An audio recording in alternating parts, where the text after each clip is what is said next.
धन्यवाद अध्यक्ष महोदय।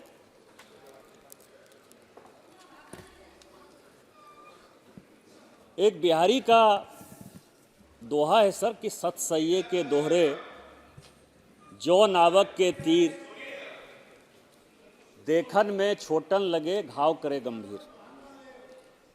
केवल 59 पेज का ये व्हाइट पेपर है सर, केवल और केवल 59 पेज का ये व्हाइट पेपर। और इस व्हाइट पेपर में माननीय प्रधानमंत्री जी के नेतृत्व में जो वित्त मंत्री जी ने, उनको जाने दीजिए ना, आप सुनिए आराम से। इतनी तिलमिलाहट कांग्रेस और अपोजिशन में पैदा कर दी सर कि आज एक महिला वित्त मंत्री जब अपनी बातों को इस सदन में बोल रही थी तो उसको सुनने का पेशेंस नहीं था।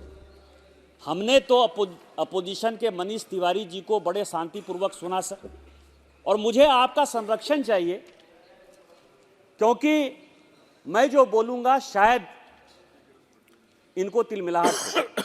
मैंने अपने बजट भाषण में सर 3 चीज़ों का जिक्र किया था कि इस भारत की इकोनॉमी को आप 3 भागों में विभक्त कर सकते हैं। पहला भाग है 1947 से लेकर 1990 तक, जब इस देश में लाइसेंस परमिट कोटा राज रहा। 2004 से लेकर 2014 तक जब लूट राज रहा, और 2014 से लेकर 2024 तक जब राम राज्य रहा।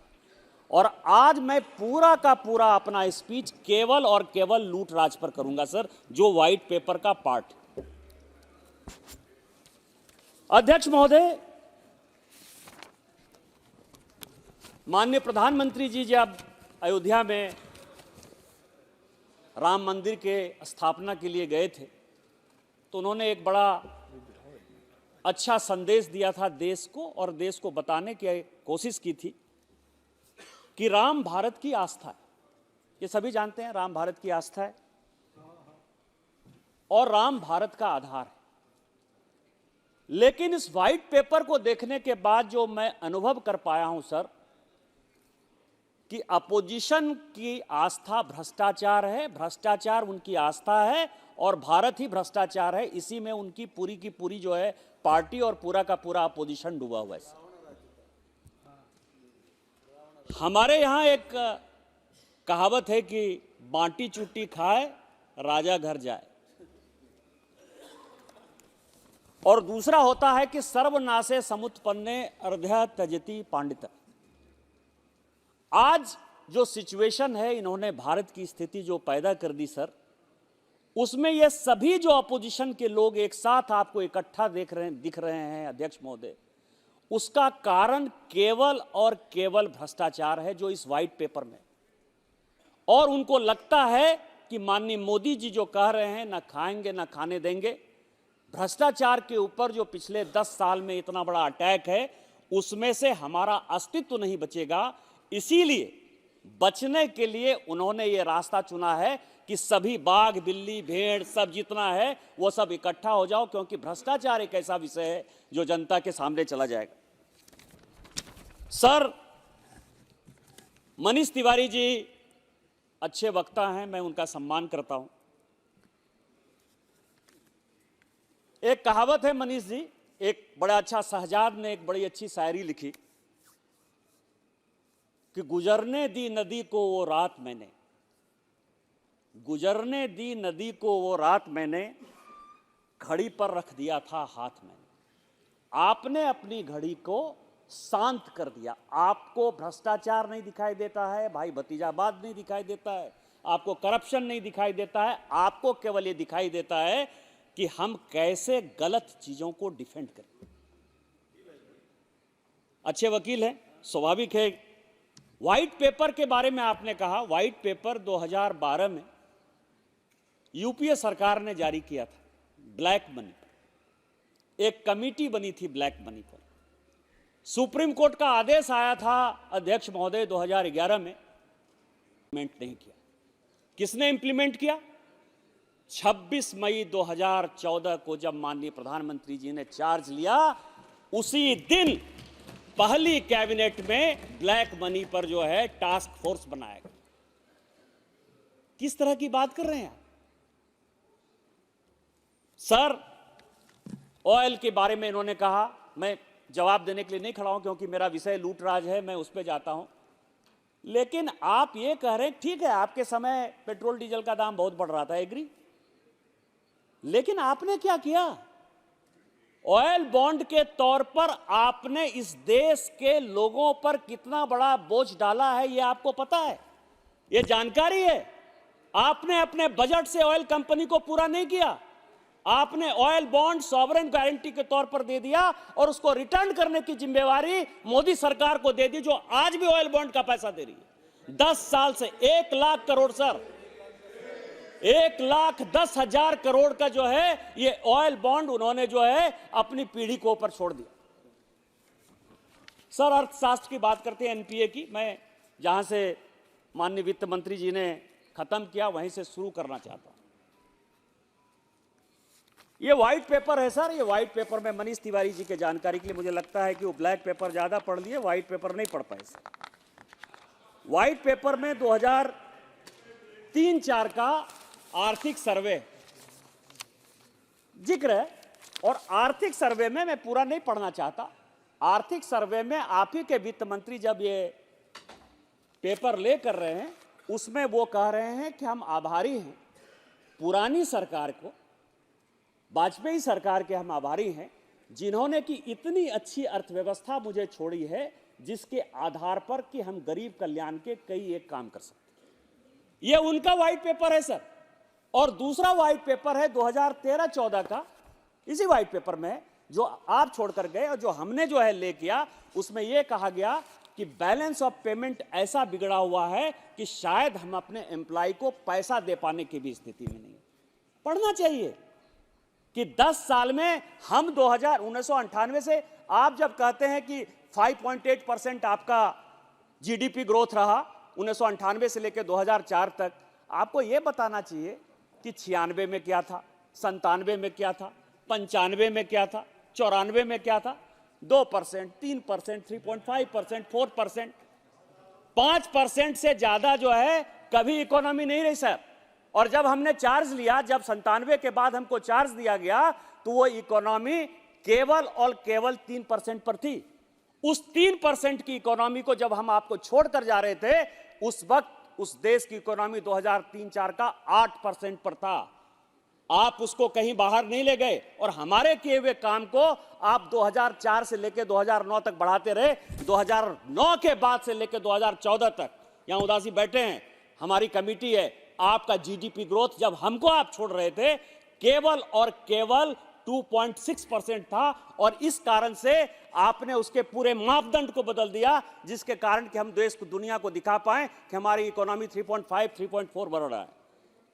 यही इकोनॉमी है, इसी पर आप चर्चा करना चाहते हैं सर।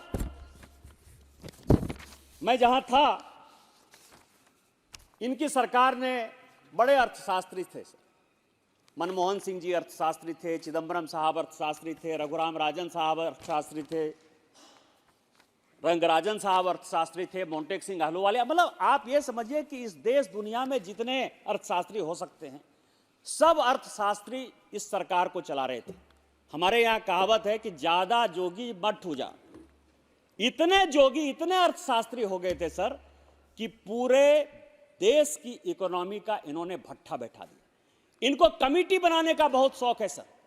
2007-8 में एक कमेटी फाइनेंशियल स्टेबिलिटी की रघुराम राजन के नेतृत्व में बनाई, और एक कमेटी इन्होंने जो है सर केलकर की कमेटी बनाई। ये 2012-13 की कमेटी बनी, और दोनों कमेटी ने कहा कि आप जिस रास्ते पर जा रहे हो, जिस तरह की फोनो बैंकिंग कर रहे हो, जिस तरह का एनपीए हो रहा है, वित्त मंत्री जी ने जो कहा उसको मनीष तिवारी जी ने एंडोर्स किया। वित्त मंत्री जी ने कहा कि जब 2013-14 में हमने सरकार चार्ज लिया, तो बैंक का एनपीए जो है लगभग 13% के आसपास था, 12 पॉइंट समथिंग उन्होंने डाटा दिया, और आज जो है एनपीए हमारा लगभग 3% के आसपास। यही बात मनीष तिवारी जी ने कहा। लेकिन रघुराम राजन साहब जब एस्टीमेट कमेटी में आए एज ए गवर्नर आरबीआई, उनका स्टेटमेंट मैं लेकर आया हूं, यदि हाउस चाहे तो पूरा स्टेटमेंट पढ़ लूं, लेकिन स्टेटमेंट का लब्बो-लुबाब ये है सर, वो ये कह रहे हैं कि पॉलिटिकल करप्शन के कारण, पॉलिटिकल, मेरी बातों को ध्यान से सुनिएगा सर, कमिटी ऑफ एस्टीमेट जो हमारी सबसे इंपॉर्टेंट कमिटी है, उसके सामने रघुराम राजन कहते हैं कि पॉलिटिकल करप्शन के कारण बैंक की स्थिति बद से बदतर हो गई है। एनपीए 13% के आसपास हो गया है। जो वहां के एम्प्लॉई हैं, सारे बैंकों के जो एम्प्लॉई हैं, वो करप्शन में अकूत आकंठ डूबे हुए हैं। जो एसेट क्वालिटी रिव्यू है, AQR, उसके आधार पर कहीं भी कोई एसेट नहीं है। बिना कोलेटरल के हमने लोगों को बैंक का लोन दे दिया है। यह रघुराम राजन का स्टेटमेंट है, यही तो व्हाइट पेपर में है। आपको बताना चाहिए कि 13% एनपीए में आपने जिन बिजनेसमैन को पैसा दिया, वो पैसा कहां डूब गया। आज आप कह रहे हैं कि आईबीसी से पूरा नहीं हो रहा है, आईबीसी करप्शन और लूट के लिए आपने बना दिया। हम तो कुछ पैसा लेकर आ रहे हैं। आपके समय क्या हुआ सर? डीआरटी, इनके पास आईबीसी नहीं थी, ये डीआरटी थी, और उसका भी डाटा लेकर आया हूं। रघुराम राजन ने जो कहा है, रघुराम राजन ने कहा कि 5 लाख करोड़ यदि हमको वापस लेना था तो केवल और केवल 30,000 करोड़ रुपया 5 लाख करोड़ के बदले हम ले पाए। यही आप इकोनॉमी दिखाना चाहते हैं सर। दूसरा, मेरे पास और भी वक्ता है सर, मैं 2-3 चीजें करप्शन जिसके बारे में की बेसिक बात करने के लिए आया हूं। एक स्कीम आई सर 2080, 80-20 बाद में 2080, so be the face will show you the law. क्या हुआ सर? ये पूरे देश को जानने का सवाल है। आप कहते हैं कि ये करप्शन हो गया, वो भाग गया, वो भाग गया, वो भाग गया। एग्री, हमसे गलती हो गई, आप बड़े माई बाप हैं जी। आप समझें कि 2013 में इस देश में सबसे ज्यादा गोल्ड इंपोर्ट होता है सर। यहां की महिलाओं को गोल्ड सबसे प्रिय। 2013 में एक पॉलिसी लेकर यूपीए की सरकार आई। चिदम्बरम साहब जो है देश के वित्त मंत्री थे, और उन्होंने कहा कि गोल्ड इंपोर्ट जो इतना हो रहा है, इससे बैलेंस ऑफ पेमेंट हमारा बहुत बिगड़ रहा है। बहुत अच्छा बिगड़ रहा है। हमने एक पॉलिसी लाई जिसमें 80% जो है गोल्ड यदि आप इंपोर्ट करके लाएंगे तो डोमेस्टिक यूज होगा और 20% उसका एक्सपोर्ट होगा। यह सीएजी की रिपोर्ट है सर। 2013 में कहा गया कि कुछ कमर्शियल बैंक ही या एमएमटीसी, एसटीसी, भारत सरकार की जो एजेंसियां हैं, वही इसका इंपोर्ट करेंगे। इसमें भी कोई परेशानी नहीं थी सर। अब आ गया चुनाव में कांग्रेस को पैसा चाहिए सर, और लगने लगा एन केन प्रकार कि माननीय मोदी जी अब इस देश के प्रधानमंत्री बनेंगे। आपको आश्चर्य होगा सर, चुनाव खत्म हो चुका था, 16 मई को रिजल्ट निकलना था। मैं ऑन रिकॉर्ड ये बात कर रहा हूं सर, सीएजी की रिपोर्ट में है। पहले मैं चेयरमैन था, बाद में मिस्टर उदासी जो है उस सब कमेटी के चेयरमैन हुए पीएससी में। 14 मई 2014, 16 मई को रिजल्ट निकलना था। देश को जानने का सवाल। 14 मई 2014 को माननीय चिदम्बरम साहब की इकोनॉमिक अफेयर्स मिनिस्ट्री ने एक आदेश दिया आरबीआई को कि हम और भी स्टार ट्रेडिंग कंपनी, जो बड़ी बड़ी कंपनियां थी जिससे कि पैसा लेना था सर, या लगता था कि कभी दोबारा हम सत्ता में वापस नहीं आएंगे तो कमीशन खोरी कहां से मिलेगी, वो आदेश आरबीआई को दे दिया। चिदम्बरम साहब बहुत ईमानदार, रघुराम राजन साहब बहुत ईमानदार। 16 मई को रिजल्ट निकल लिया, 16 मई को तय हो गया कि माननीय मोदी जी इस देश के प्रधानमंत्री होंगे। बिना किसी से पूछे हुए, बिना सरकार के रहे हुए, क्योंकि सरकार, मैं इसीलिए कहता हूं कि जब 16 मई को तय हो गया कि भारतीय जनता पार्टी की सरकार है, 21 मई को मॉडल कोड ऑफ कंडक्ट के लागू रहते हुए 21 मई 2014 को आरबीआई ने यह आदेश जारी कर दिया। और उस आदेश के बाद जो हुआ, आपको आश्चर्य लगेगा सर कि 5 घंटा के अंदर दिल्ली में इंपोर्ट होकर आ रहा है गोल्ड हरिद्वार चला जा रहा है, हरिद्वार से वो एक्सपोर्ट हो जा रहा है सर, केवल 5 घंटे में। ये कांग्रेस ही कर सकती है सर, दूसरा कोई नहीं कर सकता है।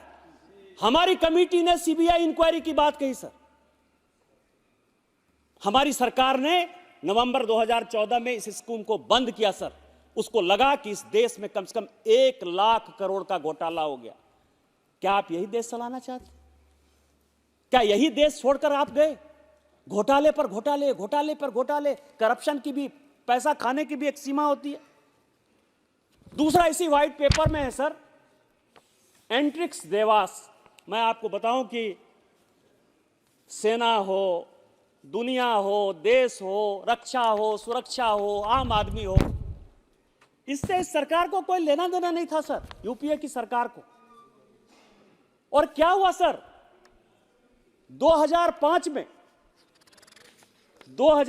में सर 28/1/2005 को इसरो के साथ एंट्रिक्स का देवास के साथ जो है एक एग्रीमेंट साइन है, बिना किसी कोलेटरल के, बिना। उसका कारण ये मैं इसीलिए बताना चाहता हूं कि ये केस हमने जो है इंटरनेशनल कोर्ट में जब हारा, माननीय रविशंकर जी मेरे समझ से उस वक्त लॉ मिनिस्टर होंगे जब हमारी सरकार बन गई होगी, हम लोगों को लगभग 15,000 करोड़ रुपया विदेश को देना था सर, बिना किसी काम के, केवल एग्रीमेंट साइन होने के कारण।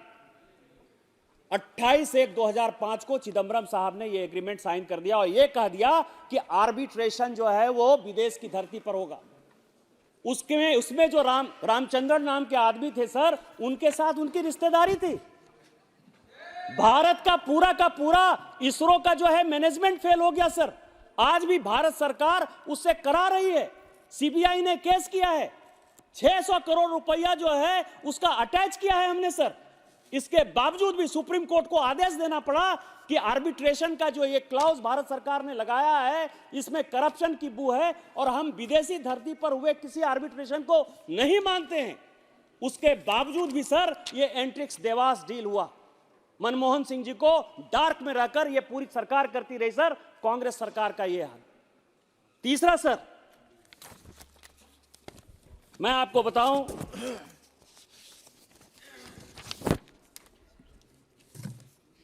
इस देश में सर पिलाटस डील, इसमें जिक्र है सर अगस्ता वेस्टलैंड और पिलाटस। इस देश को जानने का सवाल है और मैं कुछ नाम लेना चाहूंगा सर क्योंकि इसमें जिक्र है।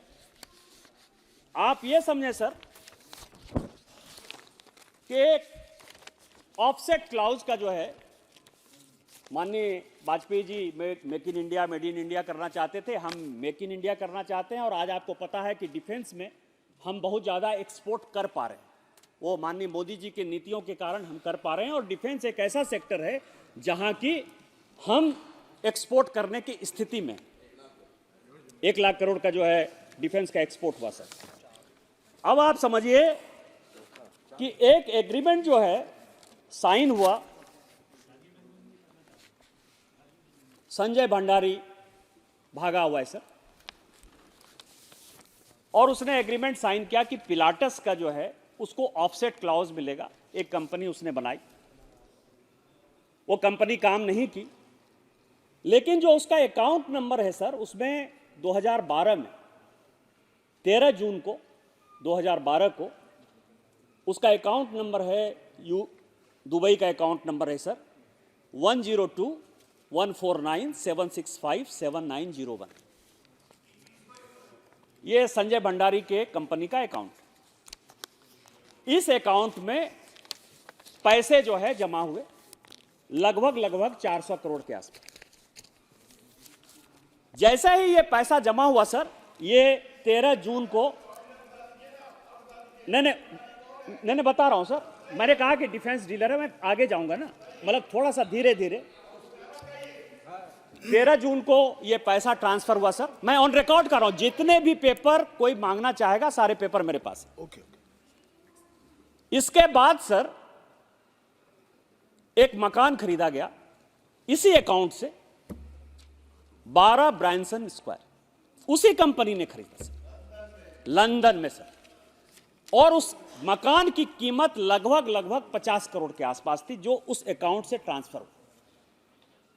और ठीक उसके 3 महीने के बाद सर एक दूसरे कंपनी ने उतने ही पैसे में खरीद लिया जिस कंपनी का मालिक सीसी थम्पी था सर। अब ये 3 कैरेक्टर आ गए सर। एक संजय भंडारी जी हैं जो आर्म्स डीलर हैं, जो पिलाटस के जो है ऑफसेट पार्टनर हैं। दूसरा 12 ब्रांसन स्क्वायर है जो कि लंदन में मकान खरीदा गया सर। और तीसरे सीसी थम्पी आ गए सर। अब तीनों का एक मामला समझ लीजिए सर कि ये तीनों की जो है मेल अजीत के साथ जो है मिलती है सर। अजीत मैं इसलिए कहूंगा कि कई एक फिल्मों में अजीत जो एक्टर थे उन्होंने रॉबर्ट का रोल प्ले किया सर, तो आप अजीत को रॉबर्ट ही मान सकते हैं सर। तो मतलब क्योंकि इनको परेशानी नहीं हो तो मतलब रॉबर्ट, मतलब मैं अजीत बोलूंगा तो पूरा देश और इसको अजीत समझ ले। अजीत किसी का भी नाम हो सकता है, हमारे यहाँ के एक एमपी का भी नाम है। आप ये समझें सर उस मेल में लिखा हुआ है कि इस मकान के मालिक अजीत साहब हैं, ऑब्लिक रॉबर्ट, जो भी आप समझ लीजिए सर। वो पार्टी देते हैं सर। वो पार्टी दुबई में होती है। EK-71 से 13 अगस्त को एक पार्टी जो है संजय भंडारी ज्यूरिख में देते हैं सर। और उसका टिकट नंबर जो है EK-71 से रॉबर्ट वड्रा अपने दोस्तों के साथ, मतलब Ajit, sorry sir, Robert Vadra हो गया, वो अपने दोस्तों के साथ वहां जाते हैं, पार्टी करते हैं और उसके बाद वो 12 ब्रांसन स्क्वायर में शिफ्ट हो जाते हैं सर। ये किसका पैसा है? कहां से पैसा लाया? और ये जो सीसी थम्पी है सर, अभी मैं लेकर आया हूं, ये कागज है सर, अभी 23 दिसंबर 2023 का अभी जो प्रेस रिलीज जारी किया है ईडी ने। आपको आश्चर्य होगा सर कि सीसी थम्पी वो आदमी है जो रॉबर्ट वड्रा की बेनामी संपत्ति का दुबई में, लंदन में, अमेरिका में मालिक है। और इतना ही नहीं, अभी फरीदाबाद में जो जांच हो रही है उसका भी बेनामी प्रॉपर्टी का मालिक सीसी थम्पी है सर। नाम को देख लेंगे। ये करप्शन, नाम को देख लेंगे। की बात कर रहे हैं, देख लेंगे की बात कर रहे हैं जी।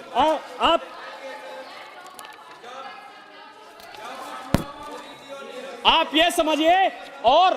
और इसमें मैं आपको बताऊं, मैं जानता था कि यही बोलेंगे सर। मैं ये पेपर लेकर आया हूं। अजीत साहब ऑब्लिक रॉबर्ट, समझ लीजिए सर। अजीत से ही काम चलाइए। अजीत साहब जी। अजीत साहब चलिए कोई जी। रॉबर्ट बोलते हैं सर, वड्रा नहीं बोलते हैं ना। रॉबर्ट तो कोई भी हो सकता है, रॉबर्ट तो कोई भी हो सकता है।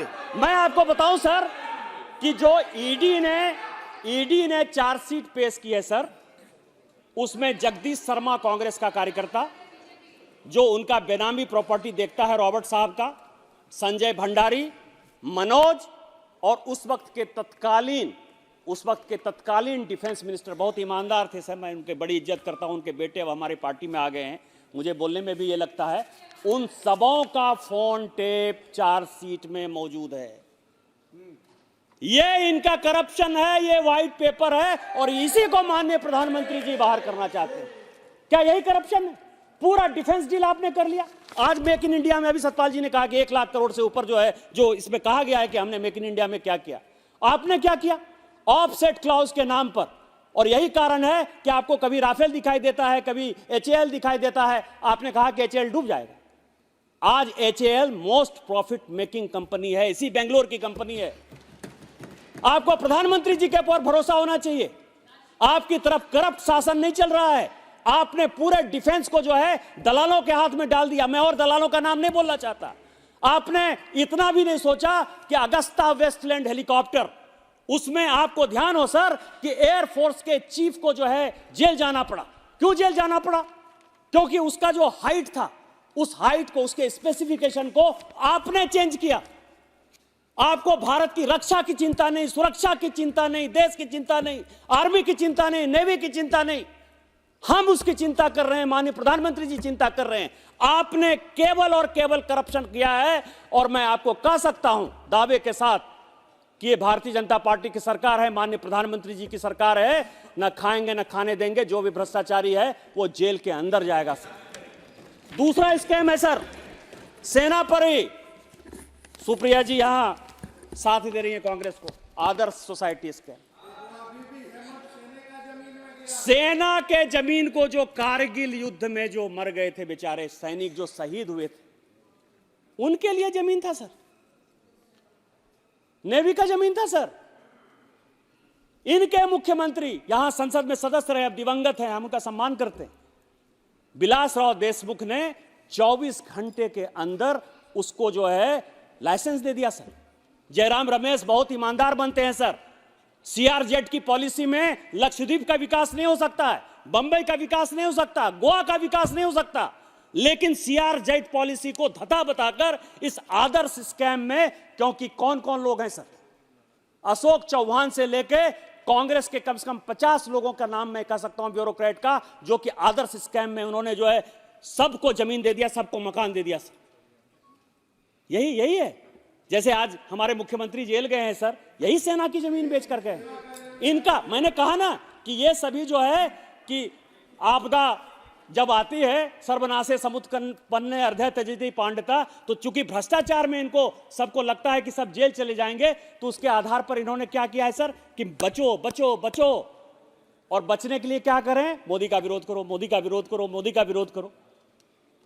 कोई आइडियोलॉजी नहीं है सर, किसी प्रकार की आइडियोलॉजी नहीं है, क्योंकि मैं जब आगे में जाऊंगा तो आपको लगेगा, मैंने आपको बताया कि आदर्श स्कैम किया उसका क्या असर है, उसमें कौन कौन से लोग फ्लैट धारक हैं।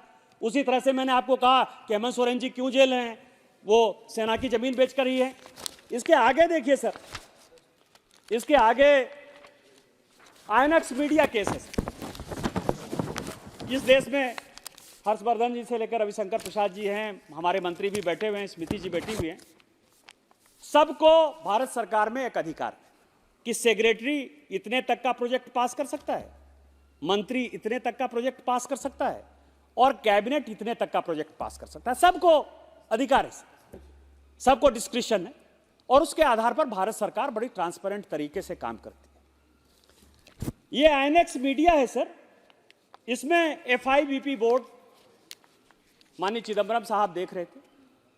उनका अधिकार था कि वो 300 करोड़ से ऊपर जो है कोई भी प्रपोजल को पास नहीं कर सकते। ये प्रपोजल आया लगभग सर 800 करोड़, 800 करोड़ का फॉरेन इन्वेस्टमेंट आने के लिए एफआईबीबी बोर्ड में गया। कायदे से जब ये गया तो कैबिनेट में जाना चाहिए था सर, लेकिन मनमोहन सिंह जी की सरकार जो है, वो मनमोहन सिंह जी तो चला नहीं रहे थे। अभी खुद ही कहा मनीष तिवारी जी ने अपने भाषण में कि सोनिया गांधी जी चला रही थी। हम तो नहीं कह सकते सर। इस देश में माननीय अटल बिहारी वाजपेयी जी जब देश के प्रधानमंत्री थे तो अटल जी चलाते थे, आज माननीय मोदी जी हैं तो मोदी जी अकेले चलाते हैं। उन्होंने दोनों का नाम बोला था, केवल एक का नाम नहीं। मैं ये करो वही मैं भी वही बात कर रहा हूं सर कि मनमोहन सिंह जी चला रहे थे और सोनिया जी चला रही थी। मैं उन्हीं की बात कर रहा हूं सर। मैं कोई नई बात ले। आप ये बताइए कि जिस पार्टी ने कि इस निशान में 2 निशान 2 विधान 2 प्रधान नहीं हो सकते सर, इस देश में 2 प्रधानमंत्री कैसे हो सकते हैं? देश कैसे चल सकता है? गौरव गोगोई जी ने तो बड़ी अच्छी बात कर दी सर कि मनमोहन सिंह जी भी चला रहे थे, सोनिया जी भी चला रहे थे। वो जिम्मेदारी केवल एक पर नहीं डालना चाहते। और चूंकि मंत्री बनाने का अधिकार, मुझे लगता है मंत्री बनाने का अधिकार मनमोहन सिंह जी को नहीं था, तो उनके मंत्रालय में जो है कोई उनकी बात मानते नहीं होंगे सर। इस कारण से कैबिनेट जाने की आवश्यकता ही नहीं थी। और पीटर मुखर्जी का स्टेटमेंट है सर, इस सदन के सदस्य हैं, मैं नाम नहीं लेना चाहता, मेरा एक उसूल है सर कि मैं अपने सदन के सदस्यों का नाम नहीं लेता। आज वो फंसे हुए सर, और इसमें कहा गया कि कम से कम 200 करोड़ का रिश्वत लिया गया। ये ईडी की चार्जशीट कर रही है सर, रोज जो है वो सम्मान करके बुलाए जा रहे हैं सर।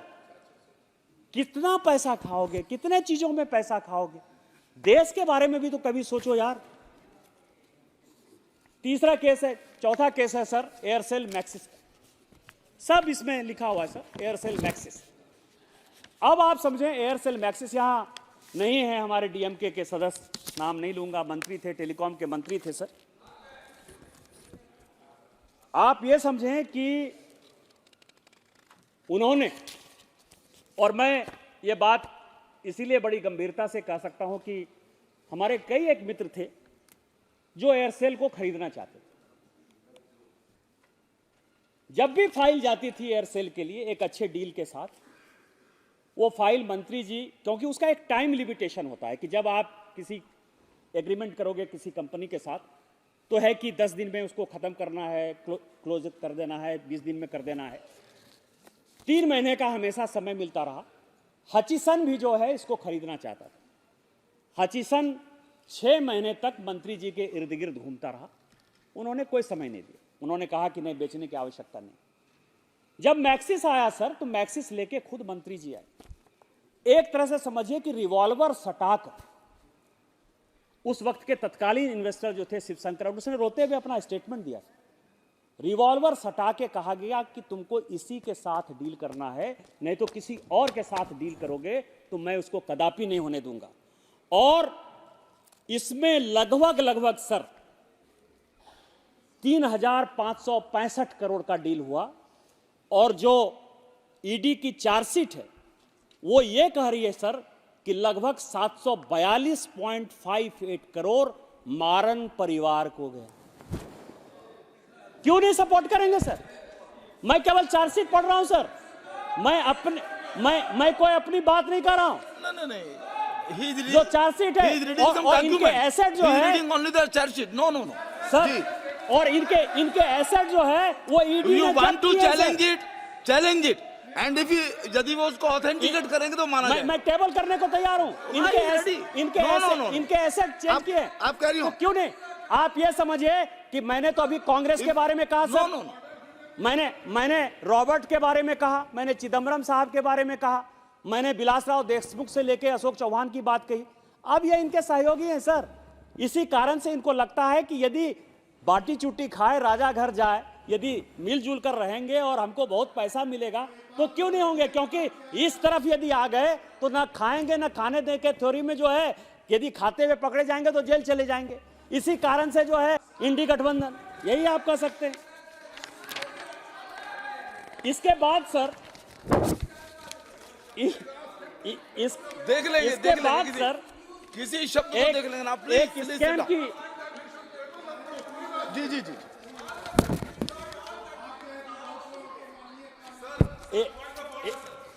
प्लीज जी हाँ बोलिए, पॉइंट ऑफ ऑर्डर बोलिए।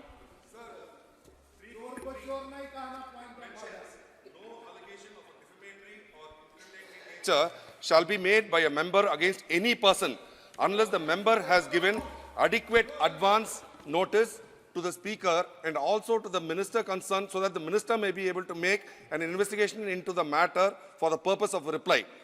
Provided that the speaker may at any time prohibit any member from making any such allegation if the speaker is of opinion that such allegation is derogatory to the dignity of the House or that no public interest is served by making such allegation. Sir, the member is not here whom he is alluding to. He is not here. And has he given you notice about bringing in a member who is not here, where he is going to make derogatory allegations? The matter is sub judice where it is in the Supreme Court. And you are permitting this somewhere you should be protecting a member. Especially he is ready to authenticate the paper.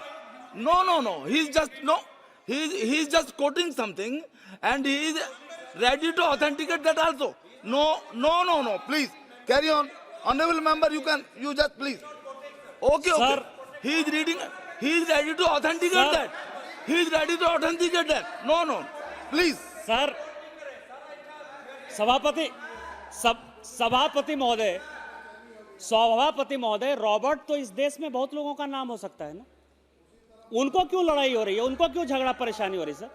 उसी तरह से मारन परिवार, मैंने कहा sir, ये तो खुद ही अपने आप को एक्सपोज कर रहे हैं। मैंने तो दयानिधि मारन जी के बारे में नहीं कहा। मारन तो कोई भी हो सकता है, किसी का टाइटल हो सकता है। मुझे अपनी मर्यादा पता है सर, 15 साल हो गया संसद में बोलते हुए, तो मुझे पता है कि मुझे कितना बोलना है। ये तो कलानिधि जो है, उनका भी नाम आप पूछे, उनका नाम क्या है सर? मैं आपको बताऊं कि वो खुद ही अपने जन से जानिए पराये दिल का हाल। हमारे यहाँ एक कहावत है, के चोर तो टेकना चोर। किसी के बारे में कहिए तो चोर को लगता है कि मेरे बारे में बोल रहे हैं। मैं तो मारन परिवार के बारे में बोला, रॉबर्ट के बारे में बोला।